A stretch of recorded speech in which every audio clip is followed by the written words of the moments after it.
Good morning, 7th class. Good morning, all students.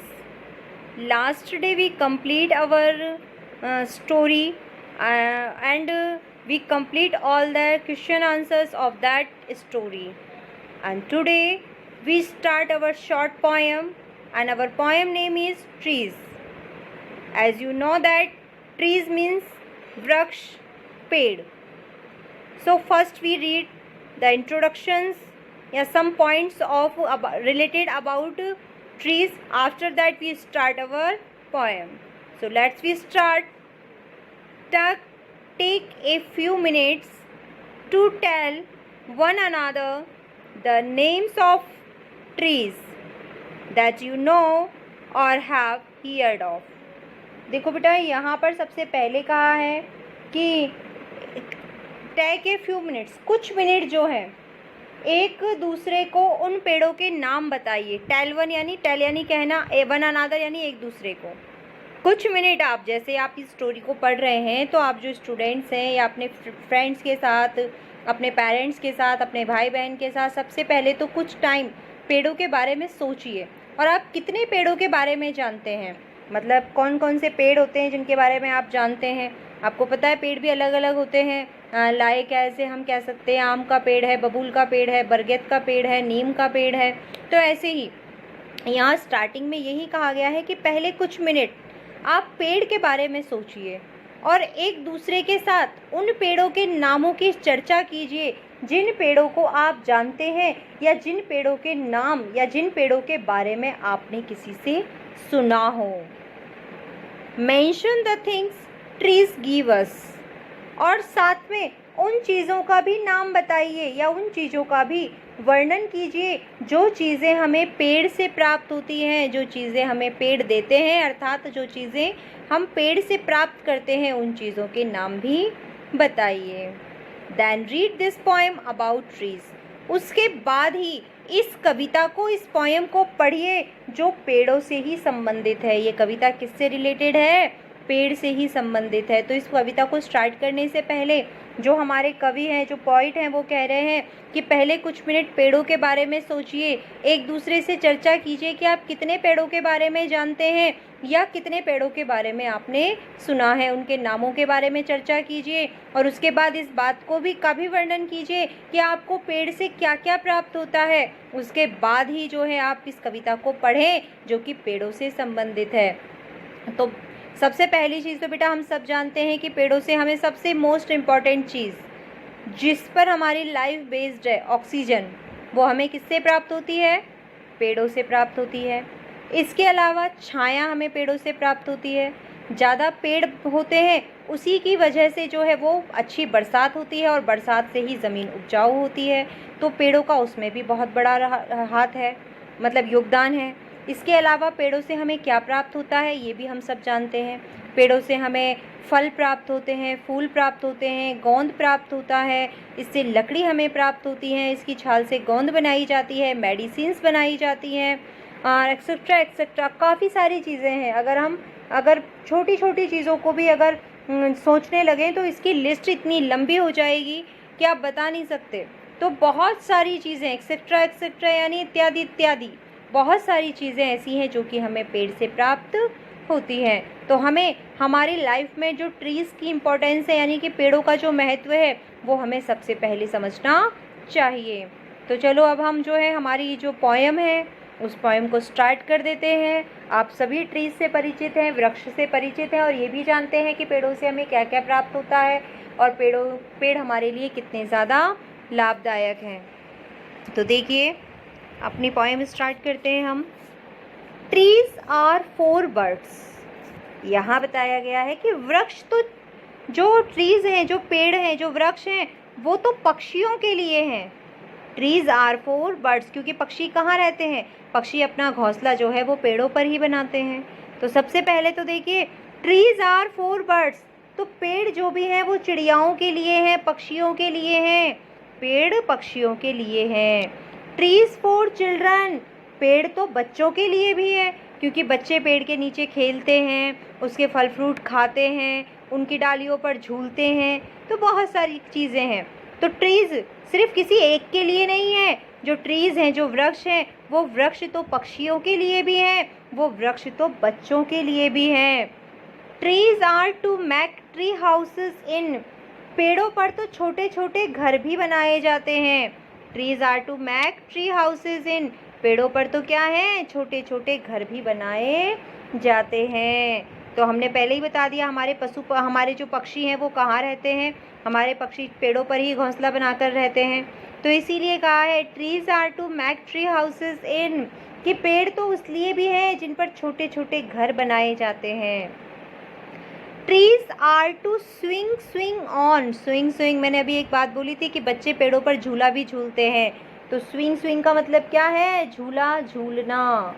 Tree houses जो था हमारा पहले, वो पेड़ों पर जो छोटे छोटे घर बनाए जाते हैं उनके लिए था। और स्विंग स्विंग्स का मतलब होता है झूला झूलना, यानी स्विंग का मतलब तो होता है झूलना, और स्विंग्स का मतलब होता है झूले, अर्थात झूला झूलना। तो कि पेड़ तो झूला झूलने के लिए भी हैं, जो पेड़ जो है वो तो झूला झूलने के लिए भी हैं। पेड़ पक्षियों के लिए भी हैं, पेड़ बच्चों के लिए भी हैं, पेड़ पर तो छोटे छोटे घर भी बनाए जाते हैं, और पेड़ तो झूला झूलने के लिए भी हैं। कितनी इम्पोर्टेंस जानोगे, पेड़ तो हमारे लिए हर तरह से इम्पोर्टेंट हैं, जो है पेड़ तो झूला झूलने के लिए भी है। Trees are for the wind to blow through, देखिए विंड का मतलब होता है हवा चलना, और ब्लो का मतलब होता है तेजी से बहना, तेजी से बहना। तो देखिए पेड़ वह हैं जिनके कारण ही तेज हवाएं बहती हैं। जो पेड़ हैं उसी के कारण हमें ऑक्सीजन प्राप्त होती है। तेज हवाएं जो बहती हैं उसका एकमात्र कारण क्या है, ये पेड़ हैं। इन पेड़ों से ही हमें प्राप्त हवा जो है वो प्राप्त होती है, यानी कि अर्थात हवा जो शीघ्रता से चलती है वो किसके कारण चलती है, वो पेड़ों के कारण ही चलती है। Trees are to hide behind in hide and seek, hide and seek का मतलब होता है बेटा लुका छिपी का खेल, आप सब खेलते हो ना छुपम छुपाई का खेल, उसी को इंग्लिश में कहते हैं हाइड एंड सीक। तो छुपम छुपाई या लुका छिपी का खेल। बिहाइंड यानी पीछे, और हाइड का मतलब हो जाता है छुपना या छुपाना। हाइड मीन्स छुपना या छुपाना, और बिहाइंड यानी के पीछे। तो देखिए पेड़ों के पीछे तो बच्चे लुका छिपी का खेल भी खेलते हैं, कि पेड़ तो लुका छिपी का खेल खेलने के लिए भी है, अर्थात जो छोटे छोटे बच्चे हैं वह जब खेलते हैं छुपम छुपाई का खेल तो वो पेड़ों के पीछे छुप भी जाया करते हैं। Trees are to have tea parties under, अब यहाँ देखिए कि पेड़ों के नीचे तो लोग बैठकर चाय पार्टी भी करते हैं। जब मौसम गर्म होता है या हमारे घरों में लाइट चली जाती है और हमारे अंगने में यदि कोई पेड़ लगा हुआ होता है या तो लोग क्या करते हैं, उस पेड़ के नीचे जाकर बैठते हैं। या वैसे भी अगर आप ग्रामीण क्षेत्र में देखोगे तो जो बड़े बड़े पेड़ लगे हुए हैं उनके नीचे छोटे छोटे चबूतरे बना दिए जाते हैं। लोग वहाँ इकट्ठा होते हैं, एक साथ बैठते हैं, बातें करते हैं, और जो है वहाँ पर चाय वगैरह भी पिया करते हैं, अर्थात एक साथ गैदरिंग करते हैं, इकट्ठा होते हैं। इसीलिए कहा है कि वृक्षों के नीचे तो चाय पार्टियाँ भी की जाती हैं, टी पार्टीज। अंडर यानी नीचे, टी पार्टीज यानी चाय पार्टी। कि पेड़ों के नीचे तो छोटी छोटी चाय पार्टियाँ भी की जाती हैं। Trees are for kites to get caught in, kites means पतंगे, और कॉट का मतलब होता है फंसा लेना या पकड़ लेना या जकड़ लेना। तो देखिए पेड़ों पर तो पतंगे भी उलझ जाती हैं, इसलिए हम कह सकते हैं कि हमारे पेड़ तो पतंगों को फंसाने के लिए भी हैं। ये जो पेड़ हैं उन पर पतंगे भी फंस जाती हैं, इसीलिए पेड़ तो पतंगों को फंसाने के लिए भी हैं। पेड़ पक्षियों के लिए भी है जिस पर पक्षी रहते हैं, पेड़ बच्चों के लिए भी है, बच्चे यहाँ खेलते हैं पेड़ के नीचे, और जो है इसके फल फ्रूट खाते हैं, पत्तियाँ तोड़ते हैं, फूल सूंघते हैं, फूल तोड़ते हैं। इसके अलावा देखिए पेड़ों पर तो छोटे छोटे घर भी बनाए जाते हैं, पेड़ों पर तो झूला झूला जाता है, पेड़ों के कारण ही तेज शीघ्रता से हवा चलती है, पेड़ों के पीछे ही लोग बच्चे जो हैं वो छुपम छुपाई का खेल खेलते हैं, बड़े लोग पेड़ के नीचे बैठकर चाय पार्टी किया करते हैं, और पेड़ों पे तो पतंगे भी फंस जाया करती हैं। इसलिए वृक्ष तो पतंगों को फंसाने के लिए भी हैं, अर्थात पतंगे भी पेड़ में उलझ जाया करती हैं। अब इससे आगे की लाइंस पढ़ लेते हैं हम। Trees are to make cool shade in summer. अब यहाँ देखिए, शेड यानी छाया, कूल यानी ठंडा, समर मीन्स गर्मी, मैक यानी बनाना। तो यहाँ देखिए, पेड़ तो गर्मी की ऋतु में या गर्मी के मौसम में हमें छाया देते हैं। पेड़ जो हैं वो गर्मी के मौसम में हमें क्या देते हैं? छाया देते हैं। कूल शेड यानी ठंडी छाया, इन समर यानी गर्मी, कि पेड़ तो गर्मी के मौसम में हमें ठंडी छाया देते हैं। Trees are to make no shade in winter. लेकिन उन्हीं पेड़ों के नीचे जहाँ हमें सर्दी में जो है वो गर्मी के अंदर जहाँ छाया मिलती है, वहीं सर्दी के अंदर वो हमें छाया नहीं देते। सर्दी के मौसम में ये पेड़ हमें छाया नहीं देते, बल्कि सर्दी के मौसम में ये हमें खाने पीने के लिए बहुत सारे फल इन पेड़ों पर लगाते हैं। जैसे कि जो अगली लाइन में बताया है, विंटर यानी सर्दी, नो शेड यानी कोई छाया नहीं। Trees are for apples to grow on and pears, कि सर्दी के मौसम में तो ये वृक्ष हमें खाने के लिए तरह तरह के फल जैसे कि सेब और नाशपाती, पियर्स मीन्स नाशपाती, ग्रो ऑन यानी उग जाना, तो पेड़ों पर तो जो है वह तरह तरह के फल उगते हैं, जैसे कि पेड़ जो एप्पल और नाशपाती जैसे फल उग जाते हैं। Trees are to chop down and call timber. अब यहाँ देखिए, चॉप डाउन का मतलब होता है काटना, टिम्बर का मतलब होता है इमारती लकड़ी, कि वृक्षों को काटकर तो हम लकड़ी प्राप्त करते हैं, यानी कि लकड़ी भी हमें वृक्षों से ही प्राप्त होती है। जब लोग पेड़ों को काट देते हैं तो हमें क्या मिलती है? तो हमें टिम्बर मिलती है, अर्थात लकड़ी मिलती है। ट्रीज मैक मदर सेज, पेड़ों को देखकर तो हमारी माँ कहती हैं, ट्रीज मैक मदर सेज, कि पेड़ इतने खूबसूरत होते हैं कि पेड़ों की खूबसूरती से तो हमारी माँ भी मंत्रमुग्ध हो जाती है और कहती है, what a lovely picture so paint, कि कुदरत का कितना खूबसूरत नज़ारा है या कुदरत की कितनी खूबसूरत चित्रकारी है। अ लवली पिक्चर यानी कि खूबसूरत चित्रकारी, जो किसने की है? पेड़ को जो है वह कुदरत का ही एक तोहफा हमारे लिए माना जा सकता है। तो देखिए, पेड़ तो इतने लाभकारी होते हैं कि हमारी माँ भी ये कहने पर मजबूर हो जाती है कि यह पेड़ कितना सुंदर है और कितनी खूबसूरत इसकी चित्रकारी है। ट्रीज मैक फादर से, कि ट्रीज वृक्षों को देखकर तो हमारे पिता कहते हैं, what a lot of leaves to rake this fall. Rake का मतलब होता है बेटा जो पत्ते होते हैं चारों तरफ बिखर जाते हैं, या फिर कोई चीज़, वैसे रैक का मतलब तो होता है जब आप कोई चीज़ लटकाते हो उसके लिए जो हैंगी होती है उसको कहा जाता है, और फॉल यानी पतझड़।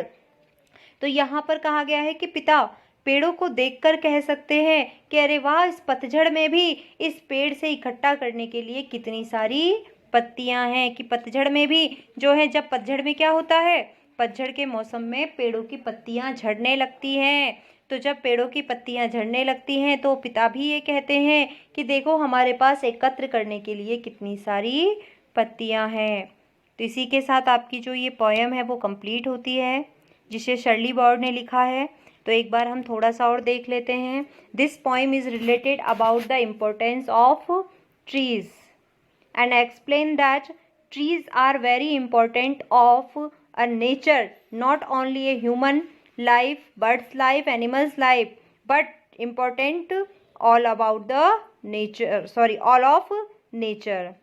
So let's be revise our poem.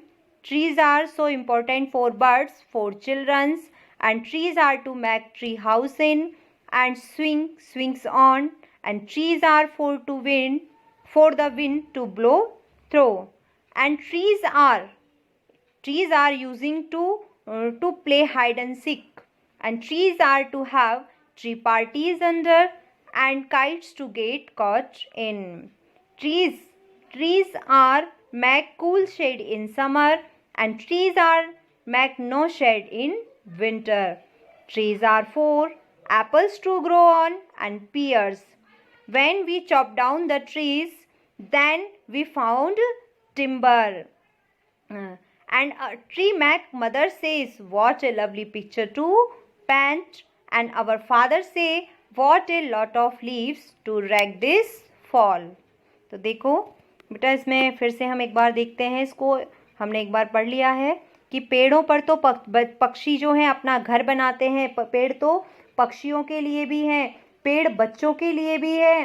पेड़ों पर तो छोटे छोटे घर भी बनाए जाते हैं। पेड़ तो बच्चों के लिए झूला झूलने के लिए भी है। पेड़ों के कारण ही बहुत तेज हवा चलती है और पेड़ों के पीछे तो लुका छिपी का खेल भी खेला जाता है। पेड़ों के नीचे तो लोग चाय की पार्टियां भी करते हैं। पेड़ों पर ही बच्चे जब पतंग उड़ाते हैं तो पेड़ों पर पतंगे भी फंस जाया करती हैं। गर्मी के मौसम में ये पेड़ हमें छाया देते हैं, सर्दी के मौसम में ये छाया नहीं देते बल्कि हमें कई सारे अलग अलग फल देते हैं, जैसे कि सेब और नाशपाती जैसे फल हमें इन्हीं से प्राप्त होते हैं। पेड़ों को जब काट दिया जाता है तो काटने के बाद भी ये व्यर्थ नहीं जाते, काटने के बाद भी इनसे हमें लकड़ी प्राप्त होती है। ये पेड़ इतने ज़्यादा लाभकारी होते हैं और इतने खूबसूरत होते हैं और इतने ज़्यादा हमारे लिए फ़ायदेमंद होते हैं कि हमारे घर में हमारी माताएं भी वृक्ष को देखकर या पेड़ को देखकर कहती हैं कि वाह कितनी सुंदर चित्रकारी है कुदरत की। पिता भी जो हैं पेड़ों को देखकर कहते हैं कि पतझड़ का मौसम भी जो है वह ऐसा होता है जिसमें भी हमारे पास इकट्ठा करने के लिए कितनी पत्तियां हैं। तो देखो आपकी यह जो पोएम है वो आज कंप्लीट हो गई है। आप अपनी पोएम को रिवाइज कर लेना और संडे वर्क के लिए जो लास्ट डे आपको क्वेश्चन आंसर्स दिए थे उन क्वेश्चन आंसर्स को लर्न कर लेना। इसके क्वेश्चन आंसर हम जो है वो नेक्स्ट डे करेंगे।